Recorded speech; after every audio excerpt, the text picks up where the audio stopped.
In 1960, not long ago in the calendar of history, a new Navy began to emerge.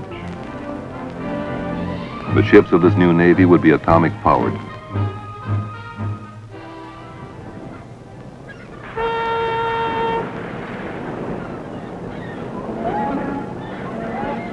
Now this new Navy has come to life, the most flexible instrument of sea power ever known.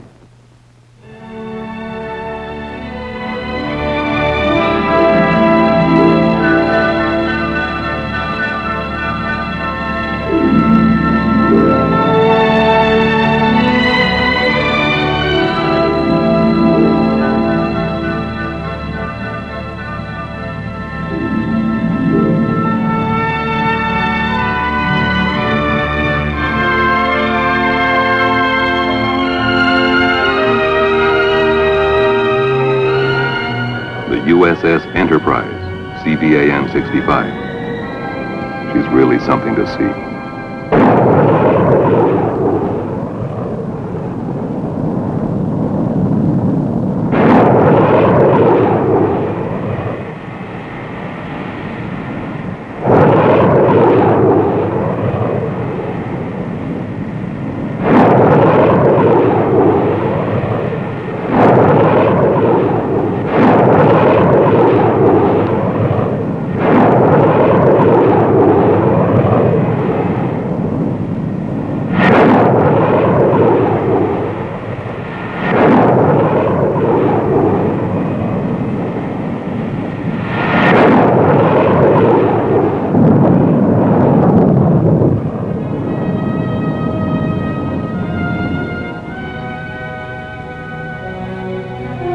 But maybe to understand this ship and all she represents, you'd have to have grown up with carriers. Started out years ago when the old Langley CV1 was little more than a gleam in some dreamer's eyes. That was way back in the early 1920s. About the same time, in 1921, the Navy set up a series of tests. The bombing of captured German warships slated for scrap. Taking turns, Army, Navy, and Marine Corps pilots bombed a submarine, a destroyer, and the cruiser Frankfurt.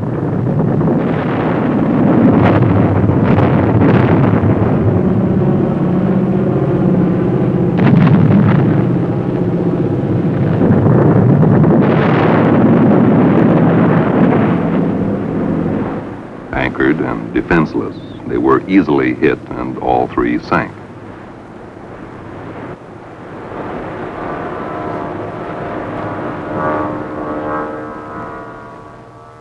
The big show was the bombing of the battleship Ostfriesland.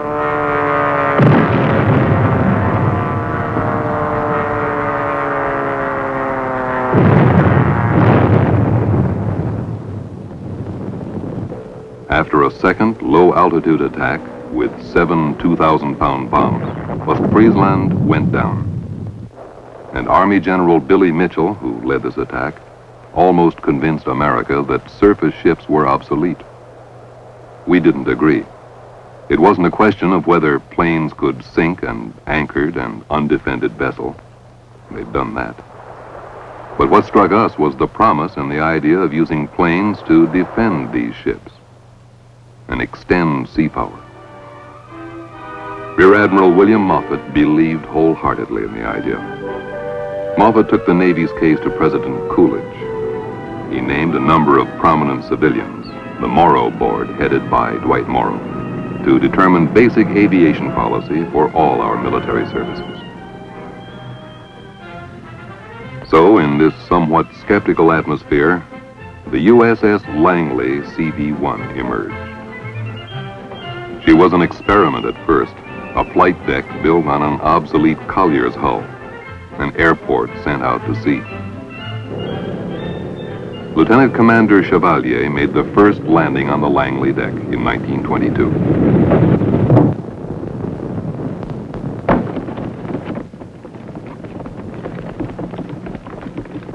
For the next few years, Navy pilots and the Langley crew worked hard to master the complex techniques for handling both the carrier and her planes.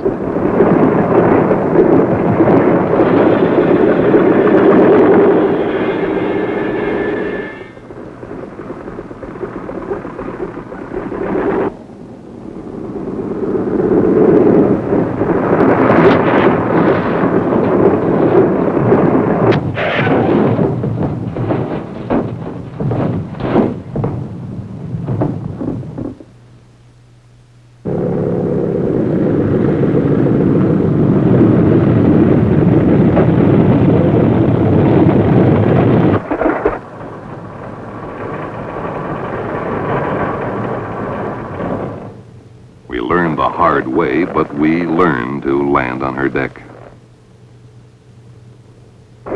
We also worked hard at learning to take off and at air navigation, gunfire spotting, and aerial gunnery.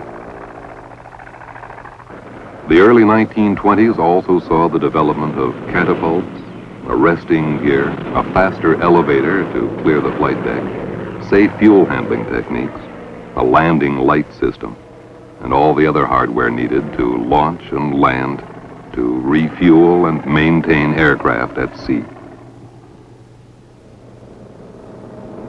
All our early work was complicated by the progress made in aircraft design from 1925 to 1930. Engines were increasingly bigger and more powerful.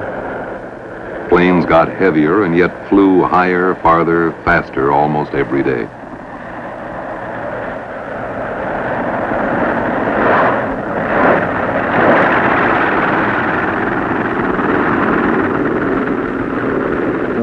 As the speed and range of our planes increased, the original mission of naval aircraft as fighters and scouts and gunfire observers for the fleet began to shift. Pilots began to experiment with different methods of bombing.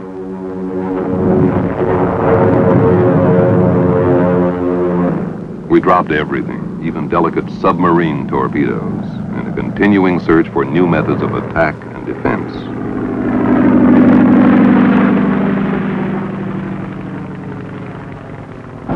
All this while, we were doing more than learning the mechanical and flight techniques of operating the carrier and its planes. We were also developing carrier doctrine, the theory of how the naval air arm should operate, including some new ideas of the strategy, the maneuvers a carrier-supported fleet might use in war. Not everyone always understood the big changes underway. In 1926, the Morrow Board had refused the Navy a separate air arm. This was a disappointment to men like Admiral Moffett, who even then foresaw war in the Pacific and the role of naval air and carriers in that war. But Moffett took it gracefully, I thought.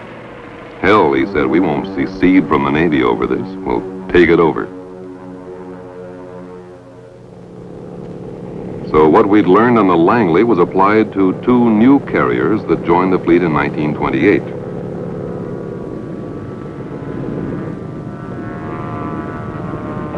The USS Lexington, CV2, was the first of these.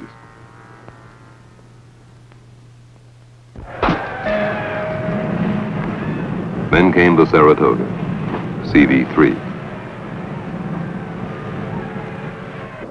Lexington and Saratoga were improvements over the old Langley.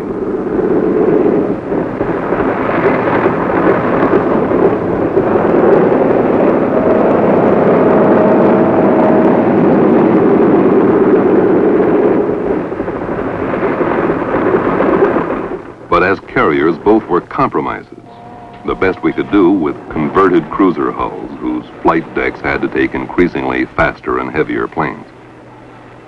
But both the Lexington and Saratoga served us well.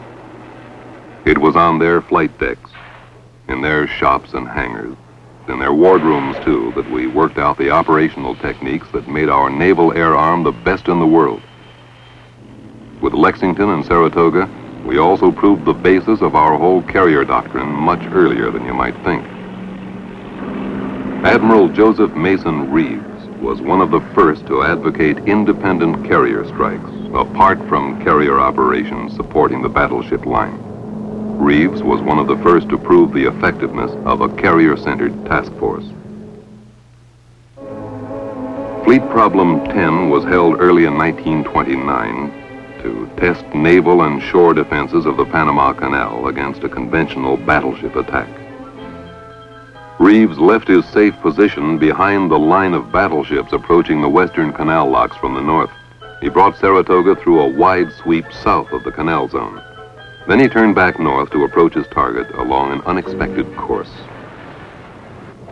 We took off from the Saratoga at 2 in the morning while still 200 miles at sea. Nobody'd ever done that before.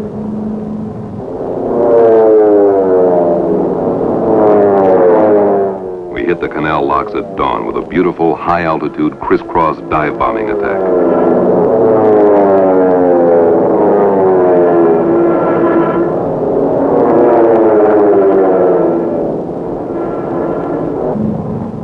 Nobody's ever done that before either. We took the defenders completely by surprise.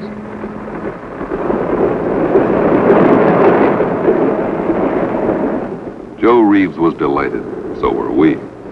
We knew this was really the first unveiling of carrier aviation. Others knew it too. A year later, Lieutenant Commander Forrest Sherman, later Chief of Naval Operations, advocated a fleet formation that anticipated the carrier-centered task force. Meanwhile, planes kept getting faster, heavier, farther ranging. And there were plenty to choose from.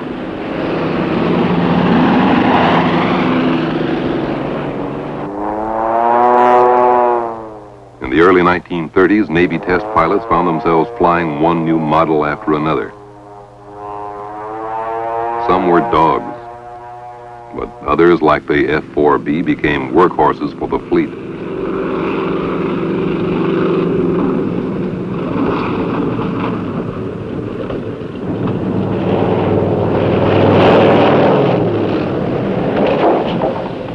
This rapid development of aircraft had a profound influence on carriers.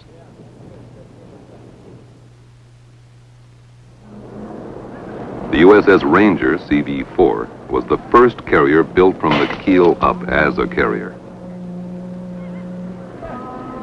But by the time she was commissioned, she was too small and her flight deck too short.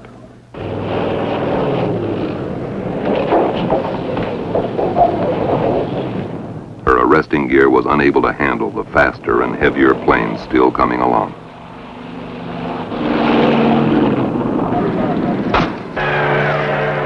Not until Yorktown CV5 was commissioned in 1937 did we get a third assault carrier to join Saratoga and Lexington. By this time, flight techniques and aircraft design had progressed enough to justify steady building. Enterprise, CV6, and Wasp and Hornet, CV7 and 8, were all commissioned before 1941. As these new carriers joined the fleet, we continued to sharpen the techniques and tactics involved in their use. During fleet maneuvers in 1938, Vice Admiral Ernest J. King foreshadowed the Japanese attack of 1941 with a practice strike against Pearl Harbor. Ernie King was a cantankerous old curmudgeon, but a genius with carriers. He followed his Pearl Harbor attack with a successful strike against Mare Island Navy Yard. In 1939, King's Carrier Division 1, the Saratoga and Lexington, was joined by the new Yorktown and Enterprise, making up Carrier Division 2 under Rear Admiral William F. Halsey. Together, Ernie King and Bill Halsey gave us a preview of how World War II was going to be fought. And so on the eve of that long-foreseen war with Japan, the planes, the carriers, the doctrine, and the great carrier commanders who'd lead us to ultimate victory were there.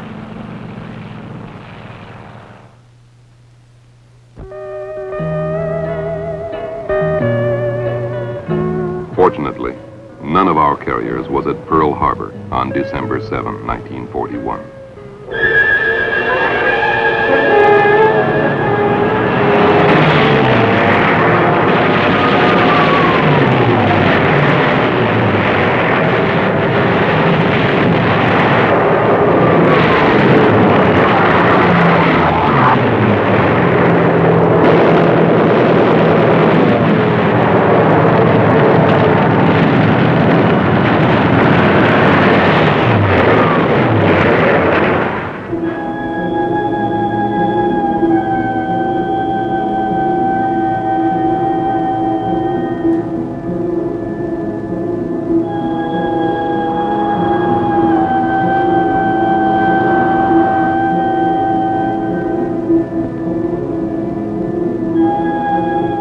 After that carrier-based Japanese attack, no one, as Admiral Nimitz pointed out, could doubt the effectiveness of naval aviation.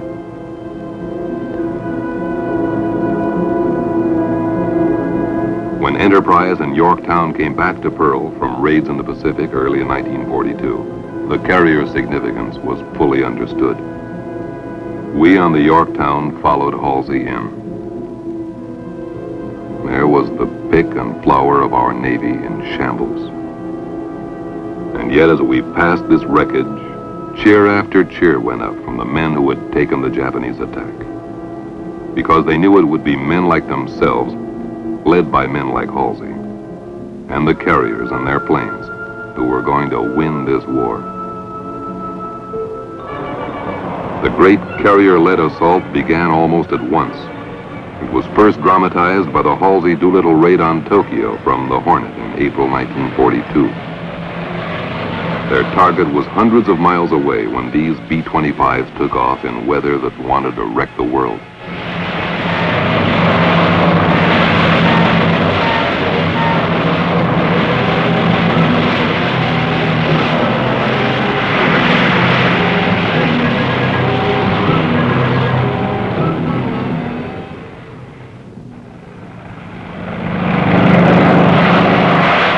Then the carriers and their planes really got underway.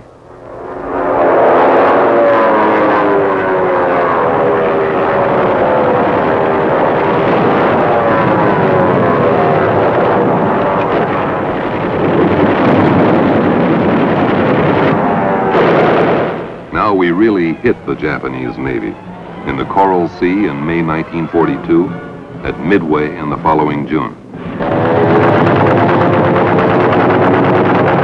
The Japanese came to Midway with 4 carriers. We sank all 4. This helped to ensure our successful landing on Guadalcanal in August.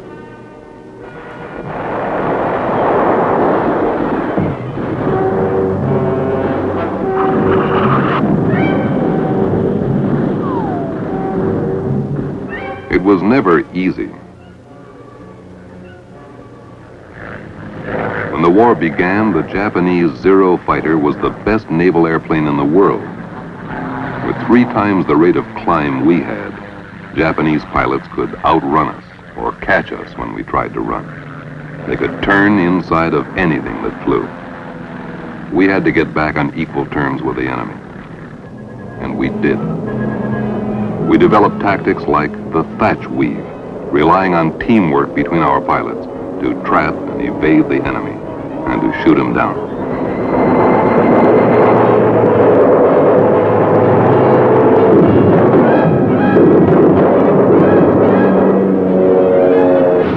We also developed better planes. First, the F-6F.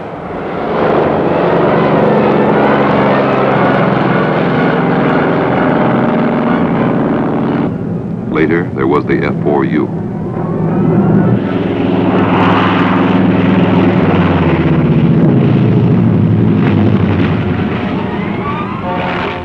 Meanwhile, Essex-class carriers joined the fleet.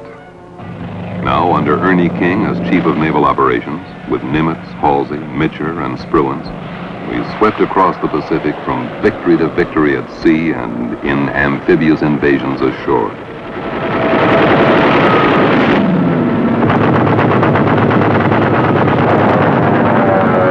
From the Marshall Islands to the Marianas, the carriers moved on. By then, we were really a team. We knew how to bore in on the enemy and stay on his heels.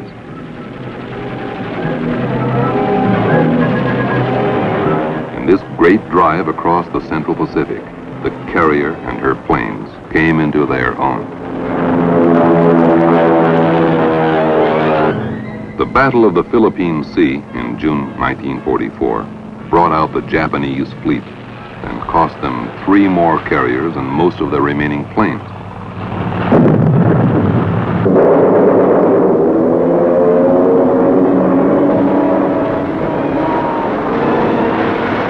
As Admiral Nimitz pointed out, a truly secret weapon of the war was our ability to replenish at sea. What we had learned even in World War I, refueling destroyers at sea, and all we had learned during fleet maneuvers between the wars, stood us in good stead. By the time we came to the Battle of Leyte Gulf in October 1944, the Japanese were desperate. Now they resorted to desperate measures. Suicide attacks by kamikaze pilots who turned their planes into human-guided missiles, hoping to sink our carriers.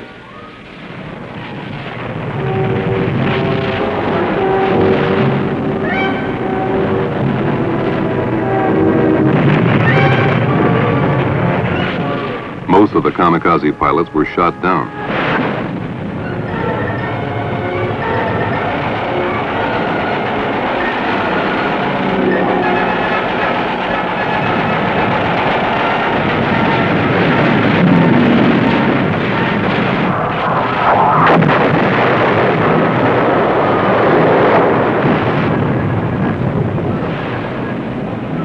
But we took some hits.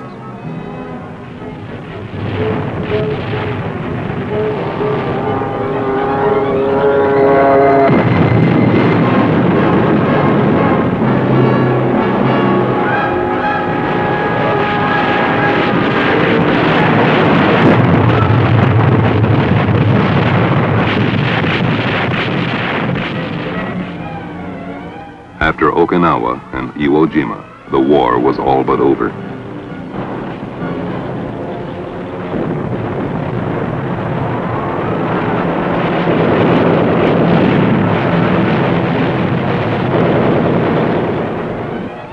You can say this of carrier performance in World War II.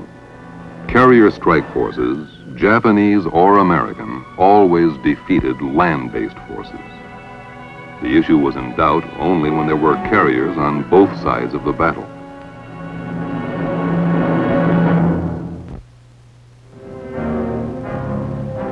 It wasn't until after the war that carriers knew another threat. This came from the new high-speed jet aircraft.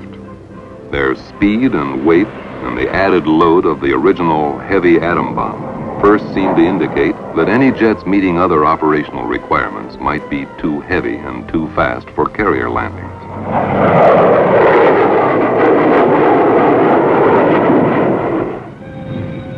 But the first jet carrier landing was made by an FH-1 Phantom in July 1946.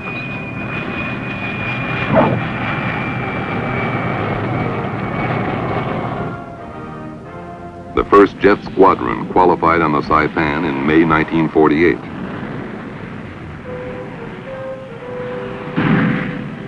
We were still in business. But as jet performance and weights increased, we were headed for trouble, back where we'd been with Ranger in 1934, with planes too fast and heavy for the flight decks from which they had to operate. This became increasingly apparent during the Korean War. We began to hear an echo of Billy Mitchell's old argument. Carriers, all surface ships, were obsolete in this age of atomic weapons and jet airplanes.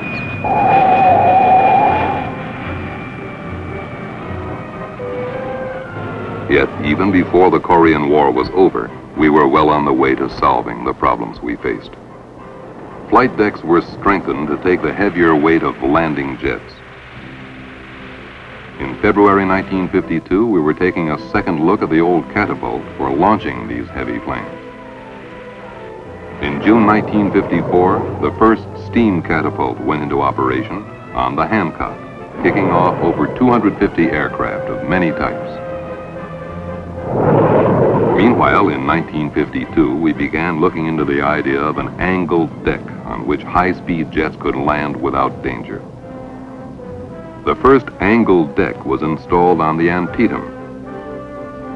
Steam catapults and angled decks were incorporated into Forrestal-class carriers that began to appear in the mid-1950s.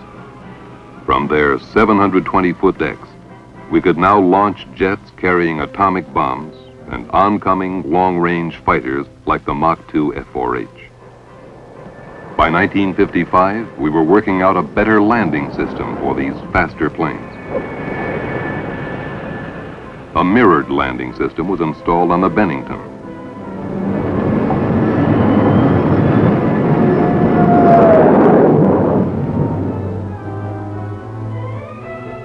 On the Midway in 1963, fully automatic landings were made hands-off, with both flight controls and throttles operated by signals transmitted from the carrier.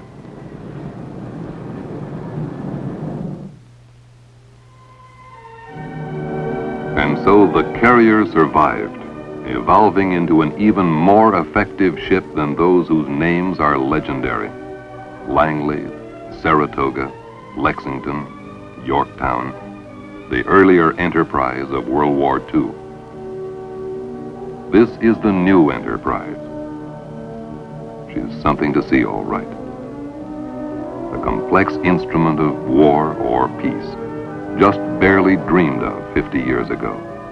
A shining example of our new Navy and of sea power at its best.